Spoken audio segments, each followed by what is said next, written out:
अस्सलाम वालेकुम dear students, welcome back to physics with Feroz Shah. काफ़ी दिनों बाद आपसे मुलाकात हो रही है। उसकी वजह ये थी कि मुझे थोड़ा कफ प्रॉब्लम था और चेस्ट इन्फेक्शन हुआ था। दैट्स वाई मैं कोई प्रॉपर वीडियो रिकॉर्ड ना कर सका।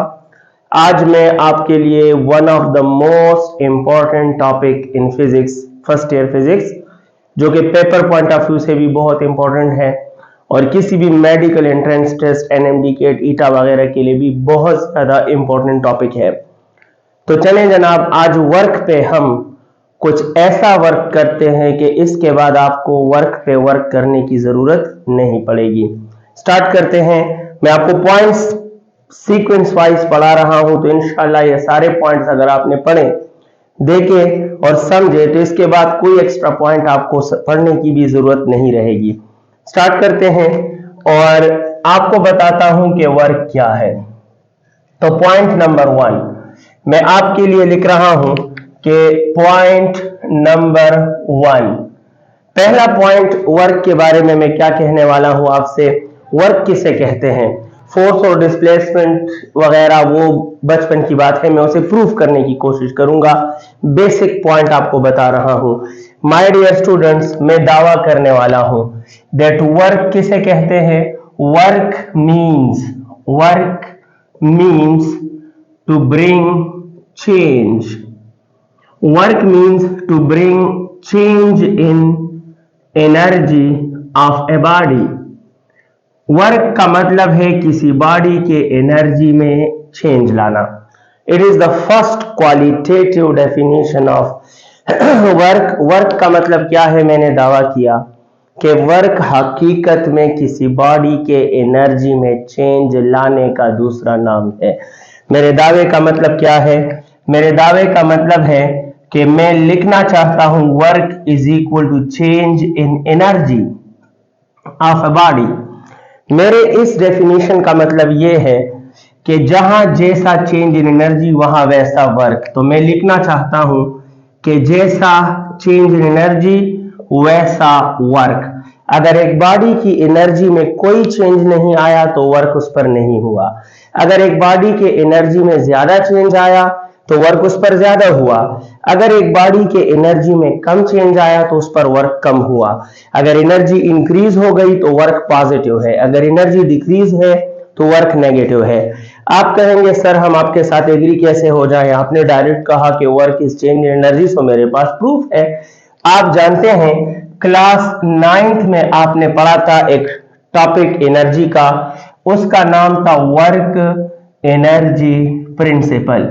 उस टॉपिक का नाम था my dear students work energy principle, और वो आपने उसमें पढ़ा था। और उम्मीद है आप ये सब जानते हैं कि work is equal to change in kinetic energy plus change in potential energy. ये आप सबको पता है, इसे वर्क एनर्जी प्रिंसिपल कहते हैं। मैं कुछ नहीं कर रहा, मैं सिर्फ इनसे डेल्टा कॉमन ले रहा हूं। डेल्टा कॉमन लेने से हमें मिल जाएगा kinetic energy plus potential energy.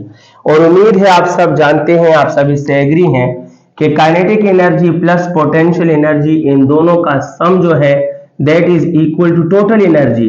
तो देखो मेरी बात प्रूफ हो गई, वर्क एनर्जी प्रिंसिपल से मेरी बात प्रूफ हो गई कि माय डियर स्टूडेंट्स वर्क दरअसल किसी भी बॉडी के टोटल एनर्जी में चेंज का दूसरा नाम है। अगर किसी बॉडी के टोटल एनर्जी में चेंज आ रहा है तो उस पर वर्क हो रहा है। अगर उसमें चेंज नहीं आ रहा टोटल एनर्जी में, तो इट मीन कि उस पर कोई वर्क नहीं हो रहा। नेक्स्ट जो है, ये चेंज इन एनर्जी दो तरह का हो सकता है। आप जानते हैं कि एनर्जी का जो चेंज है, ये चेंज इंक्रीज वाला भी हो सकता है और ये change my dear students decrease वाला भी हो सकता है। तो इंक्रीज वाला अगर होगा वो वर्क पॉजिटिव होगा जो एनर्जी में इंक्रीज लाएगा, और वो वर्क बेचारा नेगेटिव होगा जो एनर्जी में डिक्रीज लाएगा। ये मेरा फर्स्ट कमेंट है अबाउट वर्क, और ये मेरे फर्स्ट कमेंट का आपके सामने प्रूफ और एविडेंस। अब मैं एक छोटा सा क्वेश्चन आपके साथ शेयर करता हूं, इसका फायदा क्या होगा। तो अगर मैं आपसे कहूं एक छोटा सा स्टेटमेंट, एक छोटा सा क्वेश्चन, और मैं क्वेश्चन ये लिखना चाहता हूं that if a body possesses, फर्ज करो एक बॉडी है उसमें 200 जॉल्स की एनर्जी है। If a body passes 200 joules of energy interacted by a force, देखो मैं फोर्स की वैल्यू नहीं दे रहा, by a force due to which जिसकी वजह से इट्स एनर्जी बिकम, इसकी एनर्जी बन गई 800 जॉल्स। एक बॉडी में 200 जूल की एनर्जी थी और एक फोर्स ने इससे इंटरेक्ट किया जिससे इसकी एनर्जी 800 जॉल हो गई। ठीक है, what will be the work done, what will be the work done, तो आप बताएं कि इस बॉडी पर जो वर्क डन होगा वो वर्क डन क्या होगा। माय डियर स्टूडेंट्स, आपके लिए मैं इधर ऑप्शन लिखने वाला हूं इस क्वेश्चन का कि आप इस क्वेश्चन को कैसे सॉल्व करोगे। पहला ऑप्शन इस क्वेश्चन के लिए option A 200 joule, option B 800 joule, option C 1000 joule और ऑप्शन डी 600 जॉल। अगर आप देखिए आप में से जिसने फोर्स और डिस्प्लेसमेंट याद किया कि when force is applied and body displacement वगैरह वगैरह, तो वो सोचेंगे कि ये डेटा इनकम्प्लीट है और हमें यहाँ फोर्स की वैल्यू गिवन नहीं है, एंगल की वैल्यू गिवन नहीं है, डिस्प्लेसमेंट नहीं, तो हम वर्क कैसे मालूम करें। नहीं dear student, it is the one and basic concept of work that work is the change in total energy. So you can use this and this concept के मुताबिक आप कह सकते हो कि work is equal to change in energy and hence work done is equal to change in energy mean final energy minus initial energy, and hence it is 800 joule minus 200 joule. So the first concept of work implies that the answer here is 600 joule and the correct option is option D. Point number 1 उम्मीद है आप समझ गए। अब point 1 के बाद अगर मैं आपसे पूछूं कि वर्क क्या है तो आप कहेंगे, मैं चाहता हूं कि आप कहें और मैं सुनूं कि सर वर्क एनर्जी में चेंज का दूसरा नाम है। वर्क एनर्जी में चेंज का दूसरा नाम है dear students. What is work? Work energy में चेंज का दूसरा नाम है। ठीक है, अब मैं आपके साथ पॉइंट 2 शेयर कर रहा हूं। वो पॉइंट शेयर करने वाला हूं जो पॉइंट आप बचपन से जानते हो और आप पढ़ते आए हो। इनफैक्ट मैं आज उसको प्रूफ करने वाला हूं, डायरेक्ट नहीं बताऊंगा। हम समझ गए कि वर्क दरअसल एनर्जी में चेंज को बोलते हैं। इसका मतलब ये हुआ कि अगर आपको वर्क चाहिए तो इसके लिए आपको बॉडी के एनर्जी में चेंज लाना पड़ेगा। तो आपसे उगलवाऊंगा फिर इधर लिखूंगा। फर्ज करो माय डियर स्टूडेंट्स, अगर मैं कहूं ये एक सरफेस है, ये एक सरफेस है, इस सरफेस पर यहां एक बॉडी पड़ी है, ये है एक बॉडी और ये बॉडी ये मोहतरम इस सरफेस पर रेस्ट में है, ये बॉडी इस सरफेस पर रेस्ट में है। फर्ज कर लेते हैं हमारा क्या जाता है, यहां पर एक बंदा माकूल है और ये बंदा इसने कसम खाई है कि मैं इस बॉडी पर वर्क करूंगा तो घर जाऊंगा, नहीं तो इधर ही सड़ जाऊंगा। ये बंदा कह रहा है कि मैं कसम खाता हूं कि मैं इस बॉडी पर वर्क करूंगा। अब आपसे मशवरा मांग रहा है, बेचारे ने कसम खाई है कि मैं बॉडी पर वर्क करूंगा तभी घर जाऊंगा, पर इसे पता नहीं कि वर्क करने के लिए क्या करना चाहिए। तो आप उसे क्या मशवरा दोगे? हम सब सोचेंगे सोचेंगे सोचेंगे, आखिरकार इसे कहेंगे कि जनाब वर्क का मतलब है कि आप इस बॉडी के एनर्जी में चेंज लाना चाहते हो और एनर्जी में चेंज लाने के लिए एक ही जरिया है कि तुम इस पर फोर्स लगाओ।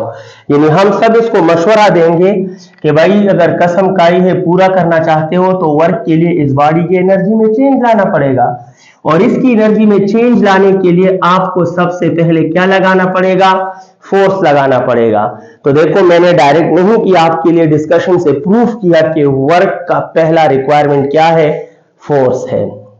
सुने, वर्क फोर्स को नहीं कहते, वर्क एनर्जी में चेंज को कहते हैं, लेकिन एनर्जी में चेंज लाने के लिए पहला स्टेप फोर्स लगाना होगा। फोर्स लगाए बगैर आप और मैं किसी बॉडी की एनर्जी में चेंज ला ही नहीं सकते। सो इसीलिए पहला मशवरा है कि तुम फोर्स तो लगाओ।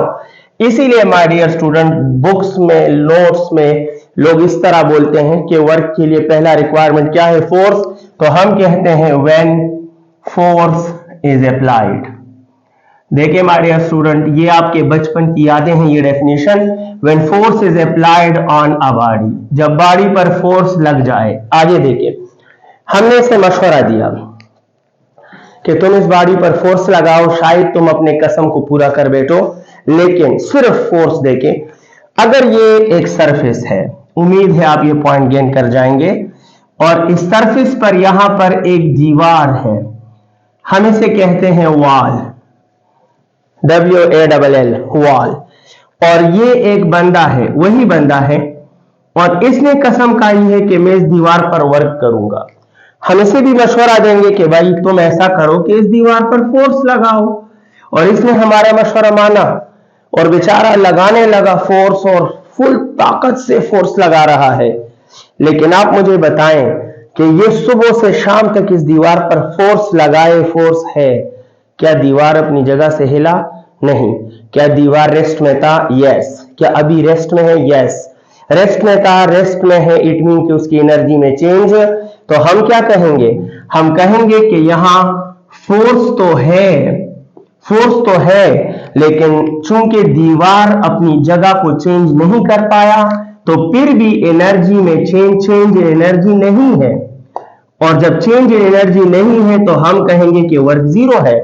लिहाजा हम समझ गए कि वर्क करने के लिए एनर्जी में चेंज लाना पड़ेगा, और एनर्जी को चेंज करने के लिए हमें फोर्स लगाना पड़ेगा। लेकिन सिर्फ फोर्स काफी नहीं है, जब तक एक बॉडी अपनी जगह से हिले ना, अपने इनिशियल जगह को फाइनल जगह में बदल ना दे, तब तक एनर्जी में चेंज नहीं आता। लिहाजा दूसरा रिक्वायरमेंट इधर क्या होगा? दूसरा रिक्वायरमेंट ये होगा कि भाई तुम फोर्स लगाओ, और तब तक लगाओ जब तक कि बॉडी मजबूर ना हो जाए और वो अपने इनिशियल लोकेशन को छोड़कर किसी फाइनल लोकेशन की तरफ बढ़ ना जाए। इन शॉर्ट फॉर्म आप कहो, जब तक ये डिस्प्लेसमेंट कवर ना करें।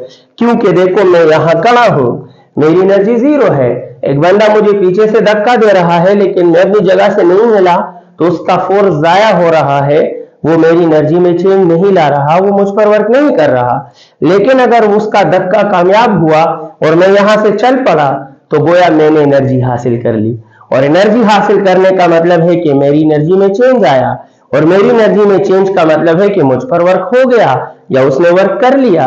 अच्छा माय डियर स्टूडेंट, आपने देखा कि एनर्जी में चेंज के लिए सिर्फ फोर्स काफी नहीं है, बल्कि बॉडी का अपनी जगह से दूसरी जगह जाना भी जरूरी है, वरना इस सिर्फ फोर्स से एनर्जी चेंज नहीं होती। इसीलिए वर्क के डेफिनेशन में when force is applied on a body के साथ साथ ये लिखा है and it cover some displacement, and it cover some displacement.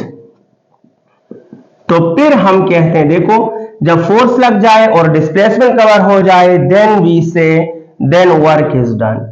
हम फिजिक्स में कहते हैं कि अब वर्क हो गया, और ये आपके बुक में डेफिनेशन है, मैंने इसको प्रूव किया। हमने इनडायरेक्टली सीखा। इनडायरेक्टली क्या सीखा तो मैं आपके लिए प्लॉट कर रहा हूं। इन डायग्राम से, इन डिस्कशन से, इन कंक्लूजन से हम लास्ट में ये फैसला करने वाले हैं। माय डियर स्टूडेंट्स, मैं आपके जहन में ये बिठाना चाहता हूं कि अब अगर आप कहें वर्क, तो वर्क के लिए आपके जहन में आना चाहिए सर चेंज इन एनर्जी। लेकिन चेंज इन एनर्जी के लिए दो requirements, there are two requirements. The first requirement is आपको फोर्स लगाना पड़ेगा, and the second requirement is के बॉडी को डिस्प्लेसमेंट कवर करना पड़ेगा। जब आप फोर्स लगाओ और बॉडी डिस्प्लेसमेंट कवर करे इस फोर्स की वजह से, तो इन दोनों के कॉम्बिनेशन से बॉडी की एनर्जी में चेंज आ जाता है, और जितना चेंज आ जाता है हम कहते हैं उतना ही हमने वर्क कर लिया। तो ये हो गया जनाब सेकंड पॉइंट। दो पॉइंट्स आप इसमें कितने क्लोज हैं, उम्मीद है आपने ये सीखा। Now let me turn towards the point number 3 and let me derive a mathematical form of work. मैं आपके लिए वर्क का मैथमेटिकल फॉर्म डिराइव करना चाहता हूं। ठीक है my dear students, point number 3 हम एक्सेस ले रहे हैं पॉइंट नंबर 3 का वर्क के लिए। इस तरह सारे पॉइंट्स आपके साथ शेयर करूंगा, होप आप ज्वाइन करेंगे। पॉइंट नंबर 3 में मैं आपके लिए क्या कहना चाहता हूं, आप मुलाहिजा करें। फर्ज करो ये एक सरफेस है, ठीक है, यहां पर एक बंदा है, मोहतरम है, इसका भी और कोई काम नहीं है, बस कभी बाड़ी को लात मारता है, कभी मुक्का मारता है, और ये एक बाड़ी है। ये एक और सरफेस है, और यहां पर एक और वही बाड़ी दोबारा है, वही बाड़ी दोबारा है, वही बंदा दोबारा है। अच्छा, आप सुनेंगे और आप अपने साथ आंसर भी दोहरा दें, मुझे खुशी होगी। इस बंदे ने इस बाड़ी को किक किया, किक मतलब फोर्स लगाया, और इस फोर्स से बाड़ी आगे गई, यहां तक आ गई। फर्ज करो बाड़ी यहां तक आ गई, दोबारा इसने इस बाड़ी पर फोर्स लगाया, लेकिन इस बार ये बाड़ी यहां तक आ गई। फैसला आप करोगे, जजमेंट पैरामीटर आपके पास है। कहना यह चाहता हूं कि इस बंदे ने जब इस बाड़ी को धक्का दिया तो पहले इसने डिस्प्लेसमेंट कम कवर किया, दूसरी बार जब उसने उसी जगह से इसको धक्का दिया तो दूर जाने का मतलब है कि अब इस बाड़ी ने डिस्प्लेसमेंट ज्यादा कवर किया। फैसला आप करें, मुझे वर्क चाहिए, दोनों जगहों पे वर्क कहां ज्यादा होगा? तो वो बच्चे बेवकूफ हैं जो डिस्प्लेसमेंट कम और डिस्प्लेसमेंट ज्यादा से कहें वर्क कम वर्क ज्यादा। नहीं, लॉजिकल बात करेंगे, कंसेप्चुअल बात करेंगे। आप चेंज इन एनर्जी का जिक्र करोगे, आप कहोगे कंप्लीट बात, आप कहोगे सर यहां से बॉडी का इधर तक जाना इस बात का सबूत है कि इस बंदे ने बॉडी के एनर्जी में कम चेंज लाया था। पहली बार जब इसने धक्का दिया तो इस धक्के में, इस प्रोसेस में बॉडी की एनर्जी में कम चेंज आया, और कम एनर्जी गेन की वजह से वो कम ट्रेवल कर गया। और दूसरी बार इसका ज्यादा ट्रेवल करना मींस कि इसकी एनर्जी में ज्यादा चेंज आ गया, और एनर्जी में चेंज का दूसरा नाम वर्क है। तो यूं कहो ना, मुझे कंप्लीट बात चाहिए कि सर कम डिस्प्लेसमेंट कवर करना मींस के एनर्जी में जो चेंज है वो कम है, और ज्यादा डिस्प्लेसमेंट कवर करना मींस के एनर्जी में जो चेंज है वो ज्यादा है। लिहाजा लिहाजा हम तो यही कहेंगे कि जैसा चेंज इन एनर्जी वैसा वर्क। तो यहाँ वर्क मोहतरम कम है, और यहाँ वर्क मोहतरम क्या हो गया? यहाँ वर्क मोहतरम ज्यादा हो गया। इस सिंपल डायग्राम और इस सिंपल लॉजिक से मैं और आप सीख चुके हैं कि वर्क जो होता है that is directly proportional to displacement. Reason क्या है? बिकॉज, सुने ये कहानी, ये जंजीर गेस करें जो मैं कहने वाला हूं, क्लिप टू क्लिप ज्वाइन करते हैं। वर्क से एनर्जी में चेंज आता है, और एनर्जी के चेंज से बॉडी डिस्प्लेसमेंट कवर करता है। तो अगर वर्क ज्यादा होगा, एनर्जी में चेंज ज्यादा आएगा, और एनर्जी में चेंज ज्यादा आएगा तो डिस्प्लेसमेंट ज्यादा मिलेगा। और अगर वर्क कम होगा तो एनर्जी में चेंज कम होगा, और एनर्जी में चेंज कम होगा तो बॉडी कम डिस्प्लेसमेंट कवर करेगा। लिहाजा ये एनर्जी का चेंज दरमियान से स्किप कर दो। अगर वर्क कम तो डिस्प्लेसमेंट कम, अगर वर्क ज्यादा तो डिस्प्लेसमेंट ज्यादा। लिहाजा बोथ आर डायरेक्टली रिलेटेड। हम इसको पहला रिलेशन कहने वाले हैं, मानने वाले हैं। Now let me draw another figure. उम्मीद करता हूं कि आप पहले फिगर की पहली कहानी समझ गए हैं। अब आपके नाम करता हूं मैं दूसरी कहानी। फर्स्ट कीजिएगा माय डियर स्टूडेंट्स, ये एक और सरफेस है, ठीक। यहां पर एक बाड़ी है, और इस बाड़ी को एक फोर्स खींच रहा है इस तरफ, फोर्स एफ है। आप साथ देंगे, ये फोर्स एफ लगा रहा हूं, और इसकी वजह से ये बॉडी यहां तक आ चुकी है, और ये इसका फाइनल लोकेशन, ये इसका इनिशियल, ये फाइनल, मतलब ये इसका डिस्प्लेसमेंट, इनिशियल से फाइनल तक डिस्प्लेसमेंट होता है। ये इन दोनों के दरमियान एंगल है, आप समझते हैं। इस फोर्स के जरा कंपोनेंट्स ड्रॉ करें तो उम्मीद है आप कंपोनेंट्स बना सकते हैं। कंपोनेंट्स के अपने कंडीशन होते हैं, उम्मीद है वेक्टर पढ़ाने वालों ने आपको कंडीशन ऑफ कंपोनेंट बताए होंगे। सो फोर्स के कंपोनेंट्स ये दोनों मैंने बना दिए। इतना भी जानते हैं कि थीटा के साथ कनेक्टेड एक्स कंपोनेंट होता है, और थीटा के सामने जो होता है वाई कंपोनेंट। अब फैसला करें, इंटरेस्टिंग पॉइंट है, मैं चाहता हूं आप मेरा साथ दें। इस बॉडी पर यहां से यहां तक वर्क हुआ है, सबूत क्या है आपके पास? कहें सर रेस्ट में मौजूद बॉडी जब मोशन करने लगे, डिस्प्लेसमेंट कवर करने लगे, तो ये एनर्जी में चेंज की अलामत है, और एनर्जी में चेंज की अलामत का मतलब है कि वर्क हुआ है, तो वर्क तो हुआ है। अब इस वर्क में एक फोर्स इन्वॉल्व है, या इस फोर्स का वाई कंपोनेंट इन्वॉल्व है, और या इस फोर्स का एक्स कंपोनेंट इन्वॉल्व है। हम कैसे पता लगाएंगे? तो हम इस बॉडी पर सारे फोर्स को रिजॉल्व करेंगे, सारे फोर्सेस आप देखें। तो इस बॉडी पर जनाब मोहतरम यहां वजन नीचे लग रहा है, वेट नीचे है या नहीं है? बिल्कुल है।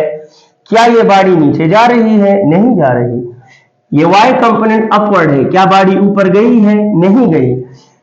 इस बॉडी पर y कंपोनेंट का ऊपर लगना, वजन का नीचे लगना और इसका नीचे ना जाना, इसका ऊपर ना जाना, इस बात का सबूत है कि y कंपोनेंट मोहतरम इस वेट मोहतरम के साथ बैलेंस हो चुका है।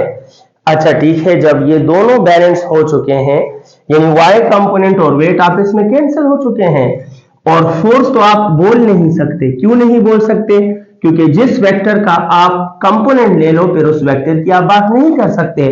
तो यूं कहो ना कि बॉडी पर सिर्फ x कंपोनेंट एक्टिव है। आप गौर से तो देखें, इस बॉडी पर सिर्फ x कंपोनेंट एक्टिव है, तो इसका यही मतलब हुआ कि इस बॉडी के एनर्जी में चेंज लाने का जिम्मेदार x कंपोनेंट है। लिहाजा ये डायग्राम बता रहा है कि y कंपोनेंट तो वेट के साथ खत्म हो गया, और फोर्स तो अब बोल नहीं सकते क्योंकि फोर्स की जगह हमने x और y कंपोनेंट लिए। लिहाजा इनिशियल से फाइनल तक इस बॉडी पर जो वर्क हुआ यानी इसकी एनर्जी में जो चेंज आया, इसका जिम्मेदार जो है या ये चेंज लाने में जो फोर्स एक्टिव है वो x कंपोनेंट है या ये इसका जिम्मेदार है। अगर ये इसका जिम्मेदार है तो जितना x कंपोनेंट ज्यादा होगा उतनी एनर्जी में चेंज ज्यादा आएगा, और जितना x कंपोनेंट कम होगा उतनी एनर्जी में चेंज कम आएगा। लिहाजा my dear students, the next relation I want to build that work is the function of x component of force. Keep in your mind, in the work done, in the process of work done, in the process of energy change in a body because of force, y component always dead. वो dead होता है, पैसे होता है। So work is directly to x component. इन दोनों को हम combine करने वाले हैं। Combine 1 and 2. आप 1 और 2 को combine कीजिएगा, combine करें तो आपको मिलेगा work is directly proportional to F x versus S. Work done is equal to constant, constant यहां एडजस्टमेंट से 1 आता है तो F x into S. Constant अगर 1 आता है तो आप ना लिखें, मुझे कोई इतराज नहीं है। Work is equal to F x, आपने इससे पहले चैप्टर वेक्टर में पढ़ा होगा कि एफ एक्स होता है एफ कॉस ऑफ थीटा और एस की जगह एस। इसको रीअरेंज करें माय डियर स्टूडेंट्स, तो work done is equal to F S cos of theta. Work done होता है F S cos of theta के। My dear students, work done is equal to F S cos of theta. ठीक है, F S cos of theta where F is the applied force. उम्मीद है आप समझते हैं, it is the applied force. आप zoom कर सकते हैं अगर किसी को नजर नहीं आ रहा। It is the cover displacement, और my dear students that it is the angle between applied force and displacement. आप इसको F S cos of theta को एफ डॉट एस भी लिख सकते हो। सो देयरफॉर आप इस इक्वेशन को ऐसे भी लिख सकते हो that work done is equal to F dot S, क्योंकि ए बी cos थीटा ए डॉट बी होता है तो एफ एस cos थीटा एफ डॉट एस होगा। And you can define work like this, that what is work? Work is the dot product, it is the dot product of force and displacement. Work is the dot product of force and displacement. ये work का एक और mathematical form आपके हाथ लगा। मैं इस mathematical form से आपको बेहतरीन पॉइंट्स मजीद बताने वाला हूं, और वो है पॉइंट नंबर 4। पॉइंट नंबर 4 में I want to share my dear students the cases of work. So the next point is point number 4, और point number 4 में मैं आपको क्या बताने वाला हूं? cases of work. My dear students, there are 4 cases of work. The 4 cases of work is the first one is work जो कि 0 हो, work done जो 0 होगा, first case. The second case मैं हर केस इधर एक्सप्लेन करूंगा रीजन और proof के साथ। सेकेंड में मैं लेना चाहता हूं कि वो वर्क मुहतरम जो कि पॉजिटिव होगा, एंड द थर्ड केस में मैं वो वर्क ले रहा हूं, वो वर्क जो नेगेटिव होगा, and the last case number 4 मैं वो वर्क लेने वाला हूं, वो वर्क जो मैक्सिमम होगा। मैं आपको ये चारों cases with reasons, with proof, with logics, with diagrams explain करने वाला हूं। अभी आप देख लोगे। पहला केस कि वर्क जीरो कब होगा, तो इस केस से पहले आपको बताता चलूं कि अभी अभी हमने वर्क का फार्मूला डिराइव किया। Work is equal to F S cos of theta. तो माय डियर स्टूडेंट्स, आप इन केसेस को जरूर ध्यान से देखें, ध्यान से पढ़ें। मैं ऑन द सरफेस आंसर नहीं दूंगा, ऐसा नहीं कहूंगा कि cos ऑफ जीरो मैक्सिमम है तो वर्क मैक्सिमम है, और ये नहीं। I will prove it from diagrams with logics. तो आप साथ देंगे, अच्छा लगेगा। माय डियर स्टूडेंट्स, आप देख सकते हो कि वर्क का इन्हिसार किस चीज पर आ रहा है, cos ऑफ थीटा पे आ रहा है। अगर वर्क का इन्हिसार cos ऑफ थीटा पे आ रहा है तो मैं बिला झिझक लिखना चाहता हूं कि जैसा cos ऑफ थीटा वैसा वैसा वैसा वर्क, जैसा cos थीटा वैसा work. What it means, when cos theta 0 work is 0, when cos theta maximum work is maximum, when cos theta positive work is positive, when cos theta negative work is negative। ये तो results हैं, मैं इनके reasons diagram से आपको समझाऊंगा और अपना पहला कॉन्सेप्ट पॉइंट नंबर 1 से ले जाकर इसको जोड़ूंगा और इंशाल्लाह आपको अच्छा लगेगा। वर्क का दारोमदार cos ऑफ थीटा पे है और जैसा cos ऑफ थीटा वैसा वर्क, इससे कोई इंकार नहीं कर सकता। Let me explain the first one, work zero. So my dear students, जब आप कहोगे कि वर्क जीरो है, जब आपने पहला केस देखो, मैं इधर लिख रहा हूं I am explaining the first case. First case ये है कि वर्क जीरो है। वर्क जीरो कब होगा, तो जैसा वैसा मुझे मजबूर कर रहा है कि मैं कहूंगा कि cos ऑफ थीटा क्या होगा, cos of theta zero. It is one of the most important case. आपको एक दो एमसीक्यू पॉइंट भी आपको देने वाला हूं। वर्क जीरो, तो जैसा cos थीटा वैसा वर्क। जीरो वर्क के लिए cos ऑफ थीटा जीरो, जरा ऑपरेट कर लेते हैं। cos ऑफ थीटा जीरो का मतलब है कि theta is equal to cos inverse of zero, and hence my dear students we will get that theta is cos inverse of zero क्या होता है, 90 डिग्री। सो हमें एक बात का पता चला, आप साथ देंगे मेरा। थीटा 90 डिग्री तो वर्क जीरो। तो मैं आपके लिए लिखना चाहता हूं कि जब फोर्स और डिस्प्लेसमेंट के दरमियान एंगल 90 डिग्री होगा तो वर्क जीरो होगा। वर्क क्या होगा, तो वर्क जीरो होगा। अच्छा, क्यों जीरो होगा? अगर आपसे कोई पूछे कि जब फोर्स और डिस्प्लेसमेंट के दरमियान एंगल 90 डिग्री हो, जब एंगल 90 डिग्री हो तो वर्क क्यों जीरो हो, तो सुनने में जो आंसर आता है बिकॉज cos ऑफ 90 जीरो। तो याद रखना ये इसका रीजन नहीं है। cos ऑफ 90 जीरो से तो वर्क जीरो आया है, ये तो जीरो वर्क की अलामत है। क्यों जीरो आया है, ये जीरो आया क्यों है, इसका रीजन कुछ और है। सो मैं पॉइंट नंबर 1 की तरफ आपको ले जाना चाहता हूं। आप गौर से देखें। फर्ज करो ये एक बॉडी है, जिसने ये पॉइंट समझा उसने वर्क के 70% प्रॉब्लम्स का सलूशन समझा। फर्ज करो ये बॉडी यहां से मोशन में है। My dear and dear students, ये बॉडी मोशन में है, पहले से मोशन में है। मोशन का मतलब है, मैं फर्जी बात करूंगा कि इसमें 1000 जूल की एनर्जी छुपी है। हर बॉडी जो मोशन में होती है उसमें एनर्जी होती है, आप जानते हैं। ये बॉडी पहले से मोशन में है और इसमें 1000 जूल की एनर्जी छुपी है, आप समझ रहे हैं, ऑलरेडी मौजूद है।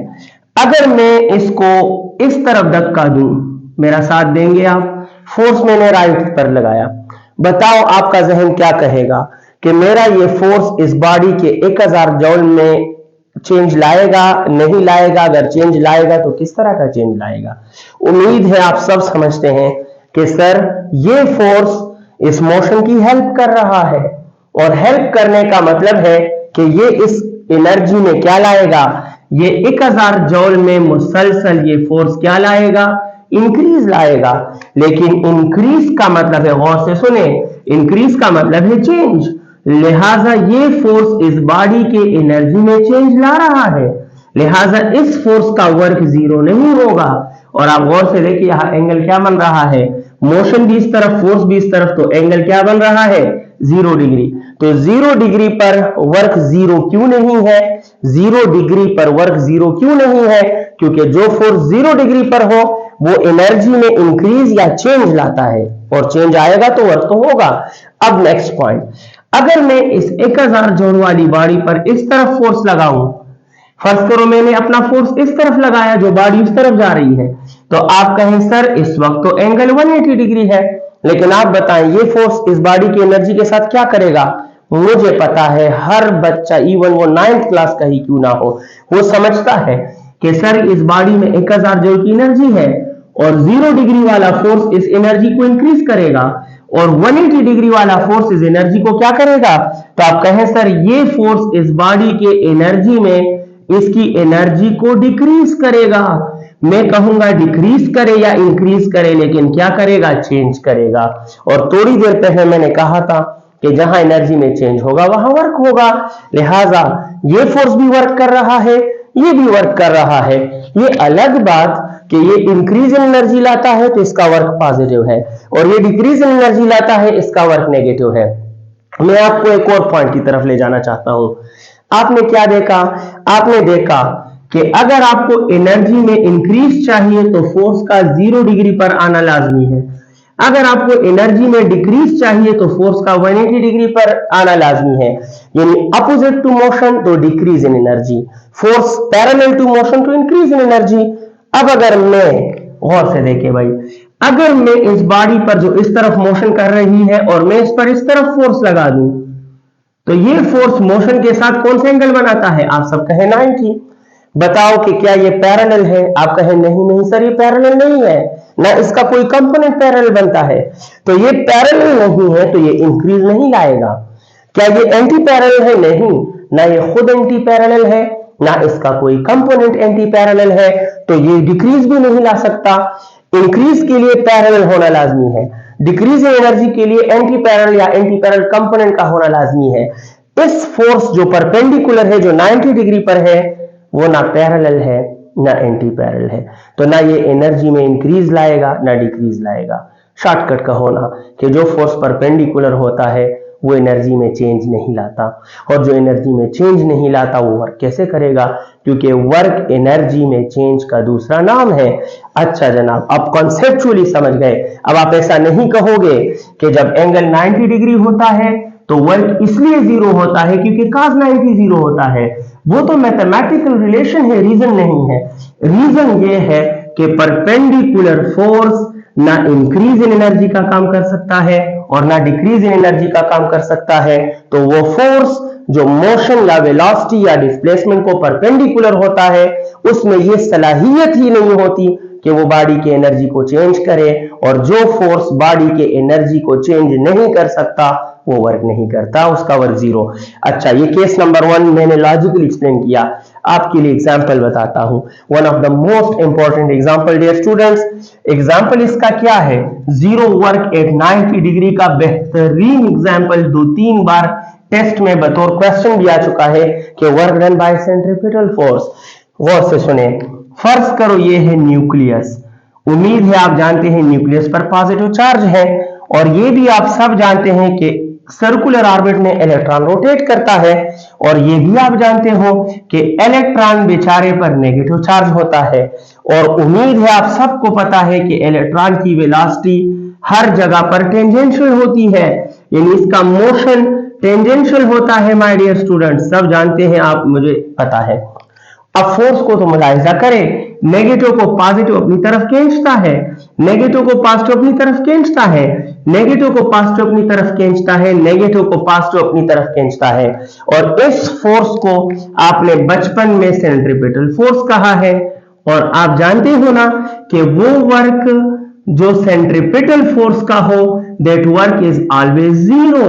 अब 0 क्यों है, तो बच्चे कहेंगे कि सर इस फोर्स का एंगल 90 डिग्री बनता है और cos ऑफ 90 0 तो वर्क 0। ये बच्चों का आंसर है, मुझे पसंद नहीं है। अच्छा आंसर क्या है, आप कहें सर इस एक ऑर्बिट में इलेक्ट्रॉन की एनर्जी कांस्टेंट होती है। इतना तो सब जानते होंगे कि in a single orbit the energy of electron remains constant. Electron की एक ऑर्बिट में एनर्जी कांस्टेंट है, ना उसमें इंक्रीज आता है ना उसमें डिक्रीज आता है। तो हमें प्रूफ मिल गया कि यहां तो फोर्स मौजूद है, लेकिन चूंकि ये फोर्स 90 डिग्री बनाता है, और 90 डिग्री वाला फोर्स ना पैरेलल है ना एंटी पैरेलल, पैरेलल ना होने की वजह से इंक्रीज इन एनर्जी नहीं ला सकता, एंटी पैरेलल ना होने की वजह से डिक्रीज नहीं ला सकता। तो ये सेंट्रीपिटल फोर्स 90 डिग्री पर है और 90 डिग्री वाले फोर्स बॉडी की एनर्जी में कोई चेंज नहीं ला सकते, एनर्जी कांस्टेंट रहती है, इसलिए वर्क जीरो है। तो दो आंसर है mathematical conceptual, why work done is zero of centripetal force, work why is zero. तो सेंट्रीपिटल फोर्स का वर्क इसलिए जीरो होता है, क्वांटिटेटिव थ्योरेटिकल बच्चों वाला आंसर कि इसका एंगल 90 है और cos ऑफ 90 जीरो, तो वर्क जीरो, बच्चों वाला आंसर सही आंसर। आप कहें सर सेंट्रीपिटल फोर्स की वजह से इलेक्ट्रॉन या किसी भी जो बॉडी सर्कल में रिवॉल्व करती है उस बॉडी की एनर्जी में चेंज नहीं आता और कयामत तक उसकी एनर्जी कांस्टेंट रहती है, और जो फोर्स एनर्जी में चेंज नहीं ला सकता वो वर्क नहीं कर सकता, इसीलिए सेंट्रीपिटल फोर्स का वर्क क्या होता है, जीरो होता है। हमने माय डियर स्टूडेंट्स वर्क के केसेस में पहले केस की धज्जियां उड़ा दी, अब हम दूसरे केस की तरफ बढ़ने वाले हैं। वर्क जीरो, कब zero, when angle is 90, why it is so. अब वर्क पॉजिटिव की बात करूंगा। सो माय डियर स्टूडेंट्स अब मैं बात कर रहा हूं कि वर्क मोहतरम पॉजिटिव कब होगा, मेरा साथ देंगे आप my dear students, work positive कब होगा। सो आप कहें सर जैसा वैसा, जैसा cos थीटा वैसा वर्क, अभी भी हमने पढ़ा, तो मैं कहूंगा कि वर्क पॉजिटिव तब होगा, I am discussing the second case of work dear students। Work positive कब होगा, वर्क पॉजिटिव तब होगा जब cos ऑफ थीटा पॉजिटिव होगा। अच्छा, cos ऑफ थीटा पॉजिटिव कब होगा, तो बहुत आसान तरीका है, याद रखना, जब थीटा जीरो से लेकर 90 के दरमियान हो, ये 90 डिग्री से कम हो और जीरो या जीरो से ज्यादा हो। When angle is greater than 0 or less than 90, 0 से 90 डिग्री तक cos पॉजिटिव आता है, यकीन नहीं आता तो आप लिख लें cos of 0 +1, cos of 30 plus 0.866, cos of 60 0.5 और cos ऑफ 90 तो ये 0। देखो ये पूरा लाइन जो है वो पॉजिटिव है, इट मीन के 0 से 90 डिग्री तक अगर एंगल होगा तो वर्क पॉजिटिव होगा। अच्छा, ये तो बच्चों वाला आंसर, वही बात हो गई ना कि मैं इक्वेशन से हेल्प ले रहा हूं कि sir cos of theta positive तो वर्क पॉजिटिव नहीं, हमने डायग्राम से कॉन्सेप्चुअली प्रूफ करना है कि इस एंगल पर वर्क क्यों पॉजिटिव है। तो let me prove it my dear students. अगर ये एक सरफेस है, मैं प्रूफ करूंगा, ये बॉडी है, ठीक है, और ये बॉडी पहले से मोशन में है।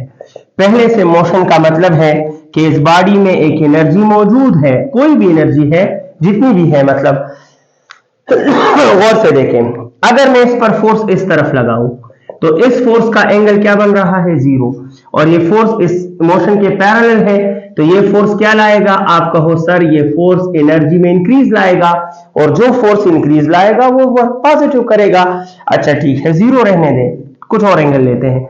अगर एक फोर्स इस तरफ लग रहा है तो अब इस फोर्स को देखे, 0 डिग्री वाला तो हो गया, अब इस फोर्स को देखे, यहां पर इस तरफ बॉडी में मोशन है, कीप इन योर माइंड, इस फोर्स के 2 कंपोनेंट बनते हैं, ये देखो ये कंपोनेंट, अगर आप गौर से देखें तो ये वाला कंपोनेंट तो वेट के साथ खत्म, ये तो वेट के साथ खत्म, और ये कंपोनेंट पैरेलल बन रहा है, और जब तक फोर्स का कंपोनेंट पैरेलल बनेगा तब तक वो एनर्जी में इंक्रीज लाएगा, और जब तक फोर्स एनर्जी में इंक्रीज लाएगा वर्क पॉजिटिव होगा। तो आपने देखा कि 0 डिग्री पर भी इंक्रीज, 30, 60, 45, 70 सब पर डिक्रीज, जब तक ये 90 तक नहीं जाता तब तक ये कंपोनेंट पैरेलल बनता जाएगा और तब तक एनर्जी में इंक्रीज आएगा, तब तक वर्क बेचारा जो है वो क्या रहेगा, पॉजिटिव वर्क रहेगा my dear students. And next case number 3, work negative. अब अगर मैं कहूं थर्ड केस ले रहा हूं, और थर्ड केस है कि वर्क नेगेटिव कब होगा, सो दिस इंप्लाइज कि वर्क नेगेटिव तब होगा जब cos ऑफ थीटा नेगेटिव होगा। लेकिन आप जानते हो कि cos ऑफ थीटा नेगेटिव कब होता है, जब थीटा 90 डिग्री से ज्यादा हो जाए और 180 तक हो। थीटा 90 से लेकर 180 तक हो तो फिर cos नेगेटिव आता है और तब तक वर्क नेगेटिव होगा। अब ये तो मैथमेटिकल है, हम कॉन्सेप्चुअल बात करेंगे। वही बॉडी ले रहा हूं, फर्ज करो ये बॉडी है और ये इस तरफ मोशन में मसरूफ है। मोशन का मतलब है कि इस बॉडी में एक एनर्जी मौजूद है, चाहे वो कुछ भी हो। अब मैं इस पर फोर्स ऐसे लगा रहा हूं, आप मेरा साथ देंगे, गौर से देखिएगा। तो इस फोर्स के दो कंपोनेंट बनते हैं, ये दो कंपोनेंट देख रहे हो, ये इस फोर्स के कंपोनेंट्स हैं।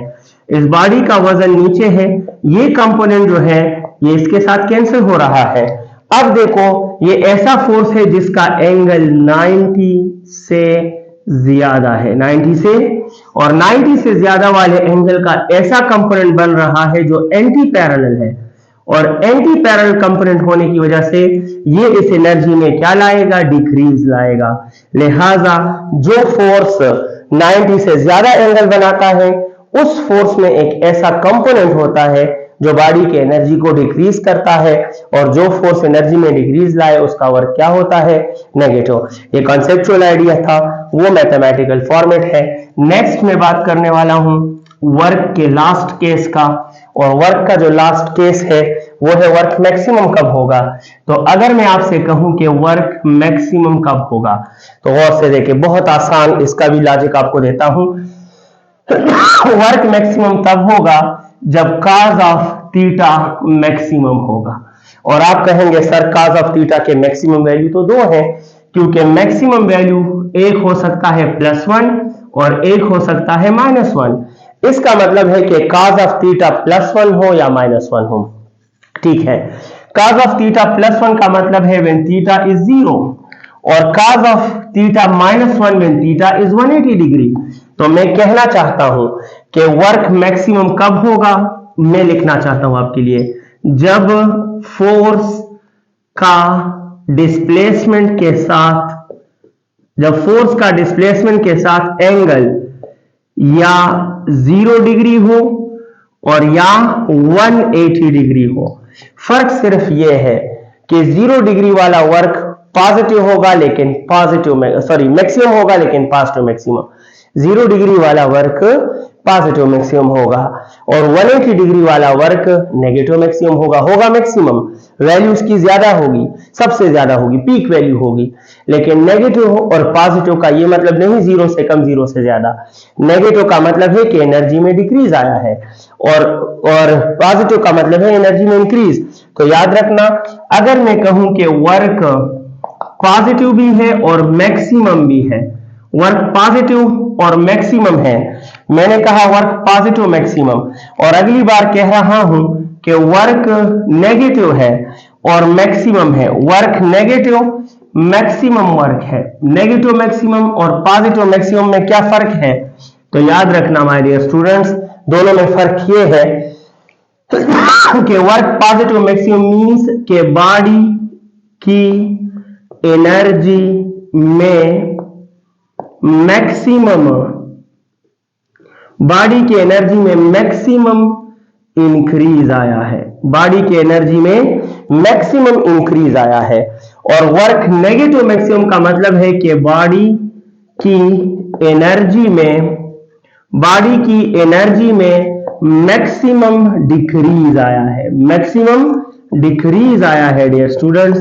तो जब मैक्सिमम डिक्रीज आ जाए तो वर्क नेगेटिव मैक्सिमम, जब मैक्सिमम इंक्रीज आ जाए तो वर्क पॉजिटिव मैक्सिमम।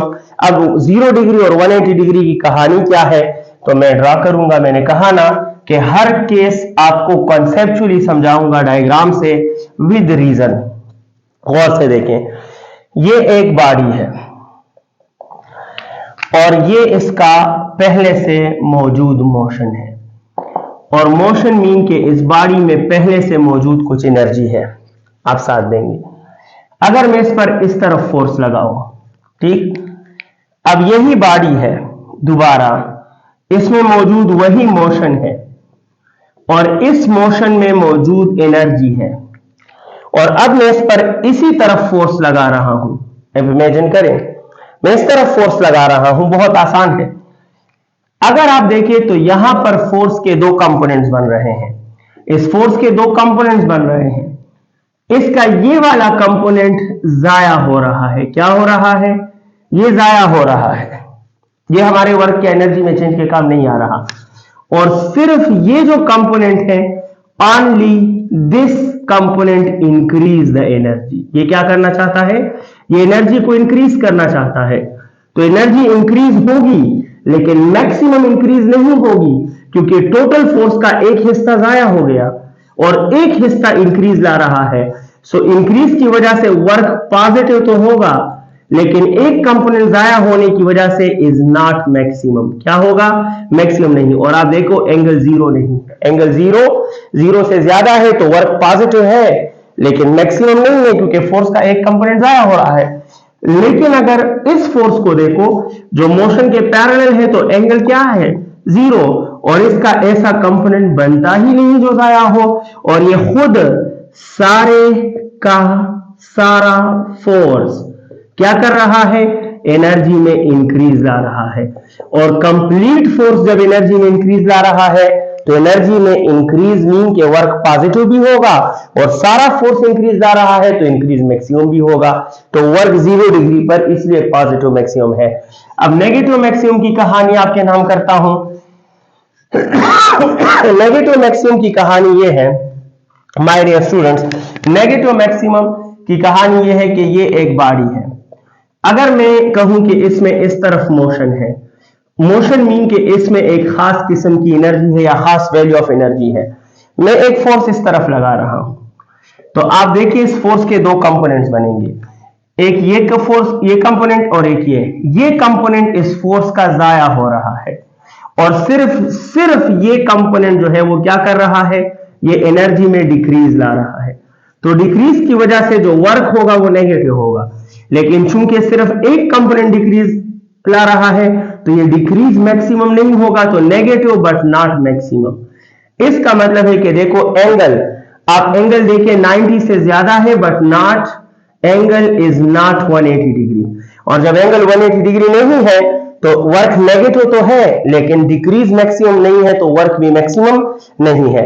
इसके बरक्स ये वही बॉडी है, ये वही बॉडी का वही मोशन मीन के उसी तरह उसमें एक छुपी हुई एनर्जी, लेकिन अब फोर्स इस तरफ लग रहा है और अब ये फोर्स 180 डिग्री बना रहा है, लेकिन अब ये सारे का सारा फोर्स क्या कर रहा है? डिक्रीज ला रहा है एनर्जी में। लिहाजा डिक्रीज की वजह से जो वर्क होगा वो नेगेटिव भी होगा, और कंप्लीट फोर्स ये काम कर रहा है, कोई भी कंपोनेंट इसका जाया नहीं हो रहा, लिहाजा ये डिक्रीज क्या है? मैक्सिमम भी है। So work done will be negative maximum.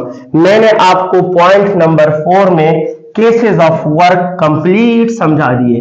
Cases of work समझने के बाद डियर स्टूडेंट्स, वर्क का ये टॉपिक काफी लेंथी है, तो ये आज की जो वीडियो हो गई, it was lecture number 1 about work. इंशाल्लाह ये लेक्चर आप देखोगे तो उसके अगले दिन मैं लेक्चर 2 अपलोड करूंगा, और वहां मैं स्टार्ट करूंगा पॉइंट नंबर 5, और पॉइंट नंबर 5 से लास्ट पॉइंट तक जो नेक्स्ट लेक्चर होगा इंशाल्लाह, ये 2 लेक्चर आप वर्क पर देखोगे तो मैं आपको यकीन दिलाता हूं कि आपको किसी भी बुक से कहीं से भी वर्क दोबारा पढ़ने की जरूरत नहीं होगी। हर तरह का क्वेश्चन आप बखूबी वर्क का एंजॉय करोगे, सॉल्व करोगे। अपना ख्याल रखिएगा, ज्वाइन कीजिएगा, मेरे साथ चलिएगा। If you want to explore physics, wish you all the best. अल्लाह हाफिज।